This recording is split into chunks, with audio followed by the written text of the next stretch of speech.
Ia ilay fitsarana amin'ireo olona anankitelo izay voroiroy tamin'ny fandranan-tsokosoko sokatra radiata anankisivy ny somboran'izy moa zany dia tamin'ny 25 novambra lasa teo ny arana tamin'ny gendarmerie firenena Kadalalana dia efa hitany déferment moa zany tamin'ny 28 octobre efa MD ireo olona telo ireo dia mariana misy sanjaro manizy misy consultant international dia misy olona tsotra zany ireo olona zany dia nieritreritra hivarotra sokatra radiata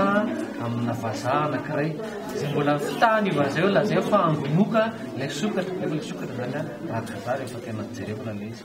efa MD moa zany ireo olona ireo dia rapito zany fitsaranana eny amin'ny tribunal premier instance eny Anosy. Dia amin'ny olona trafika anankitelo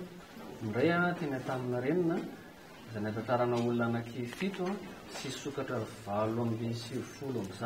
radiata dia anankiray teny Antanimena natantarana olona anankitelo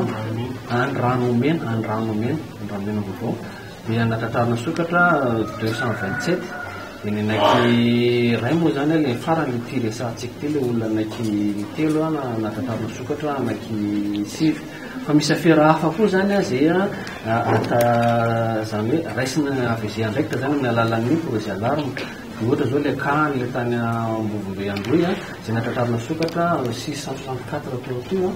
dia misy olona anankiefatra impliqué amizay zay efa nigadra daholo